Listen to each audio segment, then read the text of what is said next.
Salut à tous et bienvenue sur Lidl Cuisine, je suis très content de vous retrouver à nouveau cette année. La première recette, tradition, la galette des rois. Aujourd'hui je vous montre comment on réalise une galette des rois frangipane avec une crème d'amande et une crème pâtissière mélangée. Vous allez voir, c'est très simple à refaire à la maison et vous allez vous régaler et c'est parti. Pour la galette des rois, vous aurez besoin de pâte feuilletée, de beurre mou, du sucre glace, de la poudre d'amande, un œuf, du rhum ambré et pour la crème pâtissière, du lait, une gousse de vanille ou un sachet de sucre vanillé, 2 jaunes d'œufs, sucre et maïzena. Et vous pouvez retrouver tous ces ingrédients chez Lidl. Allez, on attaque avec la crème pâtissière. Vous pouvez la faire maison entièrement. Il suffit de faire chauffer du lait. Alors soit avec une gousse de vanille fendue, soit avec un sachet de sucre vanillé, c'est très bien. Et dans un bol à côté, on va mélanger un peu de sucre, 2 jaunes d'œufs. Voilà, je vais venir faire fondre le sucre dans les jaunes. On fait une petite quantité de crème pâtissière qu'on va mélanger avec une crème d'amande après. Ça c'est la vraie frangipane. Et vous allez avoir un résultat super moelleux, très parfumé. Quand le mélange blanchit, on va ajouter un peu de maïzena pour faire épaissir la crème pâtissière.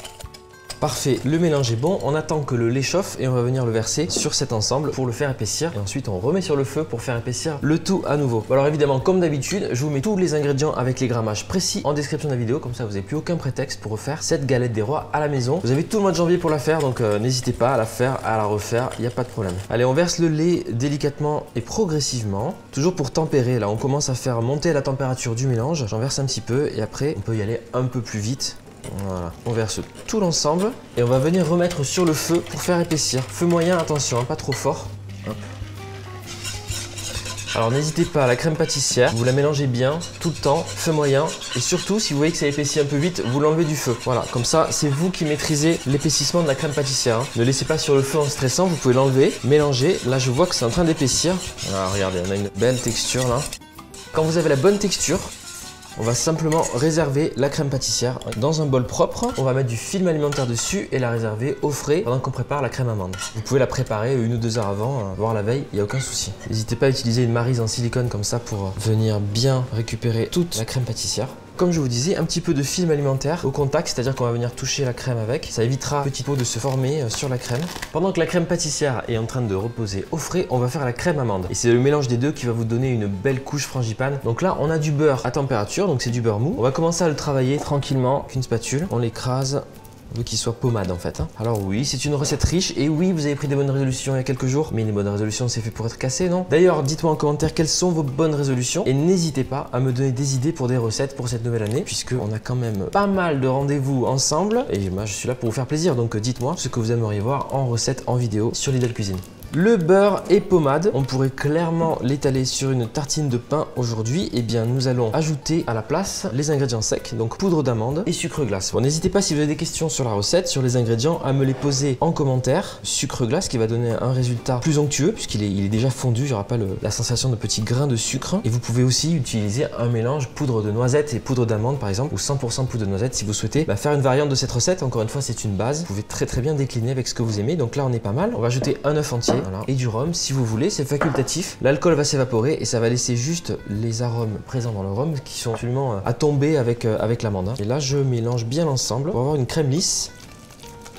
C'est parti, on y va pour le montage de notre galette. Tout simplement, j'ai ici les deux crèmes. La crème pâtissière, vous voyez, là, elle a une texture super ferme. Et la crème amande, pareil, au frais, les deux mélangés. Alors, je mets pas tout, je commence avec 2 tiers, on va dire. Et je viens d'étendre la crème amande. Je veux pas une préparation trop liquide, sinon elle va s'échapper entre les deux pâtes feuilletées. Là, on est très bien. On a 2 pâtes feuilletées que vous allez sortir du frigo vraiment à la dernière minute. Sinon, vous allez galérer parce que la pâte feuilletée, quand elle se réchauffe, elle colle. Aujourd'hui, on est sur une version vraiment express, mais savoureuse de la galette des rois. Et on va la mettre directement sur une plaque. On étale la pâte feuilletée, on va venir garnir de crème amande. Vous pouvez le faire à la poche à douille, c'est pas mal. Ça vous permet d'avoir un garnissage bien précis ou alors avec une spatule tout simplement. Et avec la spatule, un petit mouvement circulaire pour étaler une jolie couche de frangipane. C'est la base, vous pouvez évidemment changer la recette. Hein. On est là pour ça, vous prenez les idées sur Lidl Cuisine et à la maison, vous mettez tous les ingrédients que vous aimez bien dedans. Par exemple, je vous disais, vous pouvez utiliser de la poudre de noisette ou encore, pourquoi pas, acheter des pistaches et vous les mixez. Ça vous fait de la poudre de pistache, c'est pas mal du tout. On peut imaginer de mettre du cacao en poudre dedans pour faire une galette chocolatée ou mixer avec du fruit. Là par exemple, ce qui irait très bien, prenez une bonne confiture de myrtille par exemple ou de framboise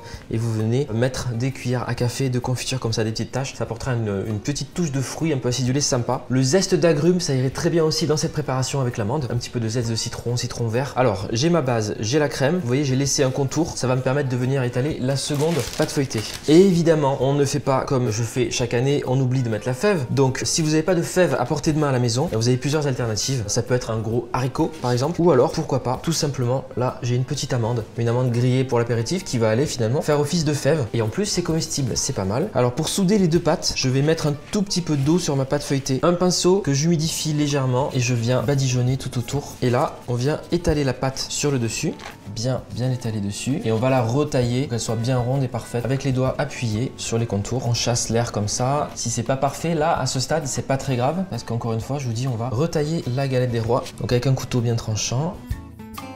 Allez, on ressoude bien, on va dorer notre galette pour qu'elle ait une belle couleur. C'est important de bien souder, encore j'insiste, avec les doigts comme ça, pour pas que la frangipane, la crème, sorte pendant la cuisson. Vous avez un œuf entier. L'astuce, c'est de mettre un peu de sel dedans. Vous battez. Le sel va liquéfier votre œuf, en fait, qui va être très facile ensuite étalé sur la galette. L'œuf est battu, on va dorer notre galette avec un pinceau. Et après, je vais vous montrer, on peut faire des motifs avec la pointe d'un couteau.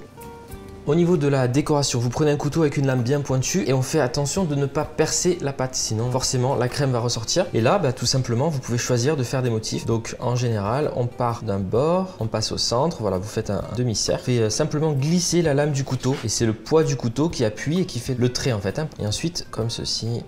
Bon, alors il y a plein de façons encore une fois de faire vos dessins. Vous pouvez même écrire des choses et sur le contour on peut aussi envisager de faire des petits traits comme ça. Mais ça je compte sur vous pour laisser votre créativité agir et dites-moi d'ailleurs en commentaire si vous avez des astuces de déco de la galette et surtout qu'est-ce que vous mettez dedans. La mode c'est de faire des choses très créatives donc j'aimerais bien savoir. Il y en a qui vont préférer une galette à la compote de pommes toute simple, d'autres au chocolat, d'autres à la pistache. Allez c'est parti, je la mets au four et puis on se retrouve dès qu'elle a gonflé.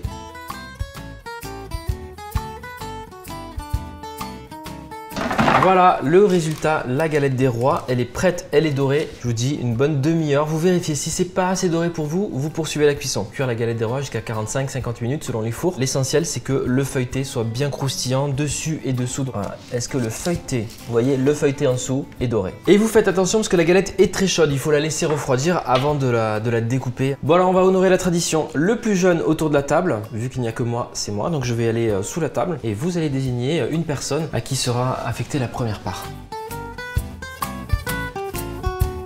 C'est moi? C'est trop gentil, j'adore.